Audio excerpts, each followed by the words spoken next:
fii ba fin saison moom saa yi war na ko mën a jéem a lijjanti de ñoom championnat bi ndax dafa mel ni ñoom ñoo gën a yombale kii calendrier maa ngi xool nii Milan ak Bologne rek lañ am loo xaw am niveau bu dee yeneen match yi moom xam ne leen Napoli ak Conte moom de saa yi bu dee ay match contre équipe yu ndaw moom da koy gérer nice moom ñoom équipe yu mag ñoo nekkoon seen difficulté yeneen ak Napoli ak Juve ba pare yeneen ak Inter yeneen ak Lazio donc pour man Napoli moo gën a am ay kii de surtout le fait que amuñu coupe amuñu ay match de coupe Atalanta moom saay Atalanta doo comprendre lan lañ bëgg quoi Atalanta ñoom Atalanta su dooree Inter nii. mais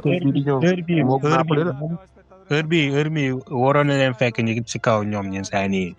te saay période Napoli nga xamante ne doon match nii du def résultat ñoom ñoo waroon nekk ci kaw comment mais profité wuñ ci donc pour l'instant moom saa yi maa ngi jox kii Napoli favorite ndax bon loolu laa gis ñoom seen équipe yi ñoom seen match yu dëgër yu metti yi ci nañ ko ba pare léegi ay nooy neex ñoo leen tësee.